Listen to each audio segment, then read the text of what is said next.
Kukatpally Congress party ఆధ్వర్యంలో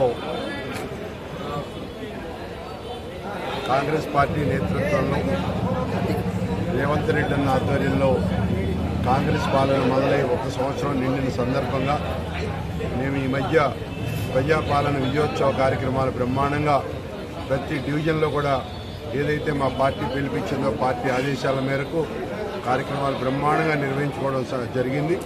ఆ సందర్భంగా వాళ్ళ ముగింపు ఉత్సవాలు ఇక్కడ మేము ఏర్పాటు చేసుకోవటం, కాన్స్టిట్యున్సీలో ఉన్న కార్యకర్తలు, నాయకులు, అభిమానులు పెద్ద ఎత్తున హాజరై ముఖ్యంగా మా డీసీసీ ప్రెసిడెంట్ హరివర్ధన్ రెడ్డి గారు, అలాగే మా పార్లమెంట్ అభ్యర్థి అయినటువంటి శ్రీనితమ్మ గారు, అలాగే మా సీనియర్ నాయకులు సతీష్ గారు కానీ, మా గొట్టిమొక్కల వెంకటరావు గారు, అలా పెద్దలందరూ కూడా ఒక పేరని కాదు ప్రతి ఒక్కళ్ళు కూడా ఈ కార్యక్రమానికి రావడం జరిగింది.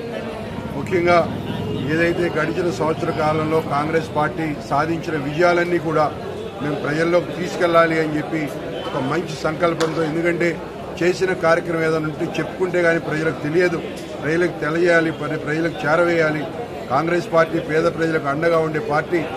గడిచిన ప్రతి 1 సంవత్సరం పాలనలో మరి ఏదైతే మేము 6 గ్యారెంటీలు ఇచ్చామో 6 గ్యారెంటీల్లో దగ్గర అన్ని గ్యారెంటీలు కూడా అమలు చేసుకుంటూ, అది కాకుండా మేము ఏదైతే రైతు మరి ఇది ఉందో దాన్ని కూడా మాఫీ చేసి మరి 2 లక్షల పైచిలుపు రుణాలన్నీ కూడా రుణమాఫీ చేసి రైతులను కూడా ఆదుకోవడం జరిగింది.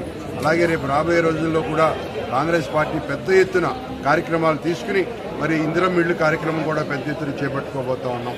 ప్రతి నియోజకవర్గంలో 3,500 నుంచి మనలాంటి కూకట్పల్లి పెద్ద కాన్స్టిట్యున్సీలో 4,500 వరకు కూడా ప్రతి కార్యకర్తకి ఇల్లు అందే వరకు, ఎవరైతే అర్హులు ఉన్నామో ప్రతి పేదవారికి కూడా ఇందిరమ్మ ఇళ్లు అందే వరకు కూడా మేమందరం కూడా కృషి చేస్తామని చెప్పి సందర్భంగా తెలియజేస్తా ఉన్నాం. ఇలా కాంగ్రెస్ పార్టీ ఏ కార్యక్రమం ఇచ్చినా రేపు రాబోయే లోకల్ బాడీ ఎలక్షన్స్, మా పంచాయతీ ఎలక్షన్స్లో కానీ ఎంపీటీసీ జెడ్పీటీసీ ఎలక్షన్స్లో కూడా బ్రహ్మాండంగా ఈ తెలంగాణ రాష్ట్రంలో ఉన్న 12,651 గ్రామాలకు గాను దగ్గర 12,000 గ్రామాల్లో కూడా మరి మా పంచాయతీ సర్పంచ్లు గెలవబోతా ఉన్నారని కూడా ఈ సందర్భంగా మీకు తెలియజేస్తా ఉన్నాం. అలాగే రేపు రాబోయే జిహెచ్ఎంసీ ఎలక్షన్స్లో మా కూకట్పల్లి కాన్స్టిట్యున్సీలో ఎన్ని డివిజన్లు ఉన్నా కూడా ఇప్పుడు ప్రస్తుతం 9 ఉన్నాయి. వాటి రూపురేఖలు ఎలా మారినా కూడా రేపు రాబోయే రోజుల్లో ప్రతి డివిజన్ కూడా పెద్ద ఎత్తున మెజార్టీతో మేము గెలవబోతా ఉన్నాం. ఏదైతే టీఆర్ఎస్ పార్టీ గడిచిన 10 ఏళ్లలో ప్రజలను మోసం చేసింది, దోషులు తిన్నారు రాష్ట్రాన్ని, ఏదైతే ధనిక రాష్ట్రమైన తెలంగాణ రాష్ట్రాన్ని అన్ని విధాలా కూడా చిదివేసి వాళ్ళ తెలంగాణ ప్రజలను మోసం చేసినటువంటి బీఆర్ఎస్ పార్టీకి పొందబెట్టడానికి ప్రజలు సిద్ధంగా ఉన్నారు మరొకసారి అని చెప్పి కూడా ఈ సందర్భంగా తెలియజేస్తా ఉన్నా. అదే ఏదైతే మరి ఢిల్లీ సెంట్రల్లో ఉన్నటువంటి బీజేపీ ప్రభుత్వం కూడా మరి మేము రాగానే జన్ధన్ ఖాతాలో పే చేసి ప్రతి పేదవారి ఖాతాలో 15 లక్షలు వేస్తామని చెప్పారు. మరి ఎక్కడ కూడా ఇది అమలు జరిగిన తీరు లేదు. అలాగే ప్రతి సంవత్సరం కూడా 2 కోట్ల మందికి ఉద్యోగాలు ఇస్తామని చెప్పారు. అది కూడా జరగలే.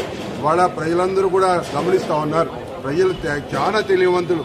మరీ ముఖ్యంగా మన తెలంగాణ ప్రజలైతే ఎంత సున్నిత మనస్కులో అంత తెలివితేటలతో ఆలోచన చేసి నిర్ణయం చేస్తారని చెప్పి ఈ సందర్భంగా తెలియజేస్తూ, రాబోయే రోజుల్లో ఏ ఎలక్షన్ వచ్చినా ఏ కార్యక్రమం వచ్చినా కూడా మరి కాంగ్రెస్ పార్టీ ప్రజలందరూ, కాంగ్రెస్ పార్టీ నాయకులు, కార్యకర్తలు, అభిమానులు అందరూ కూడా ప్రజలకి వెన్నంటి చేదోడు వాదోడుగా ఉండి అర్ధరాత్రి అపరాత్రి అయినా ప్రజల కోసం పోరాడతామని చెప్పి సందర్భంగా తెలియజేస్తూ, ఇవాళ ఈ కార్యక్రమాన్ని సక్సెస్ చేసిన మా కార్యకర్తలు, అభిమానులు, నాయకులందరికీ కూడా పేరు పేరున నేను ధన్యవాదాలు తెలియజేస్తూ సెలవు తీసుకుంటా ఉన్నా. Thank you. రణాల్.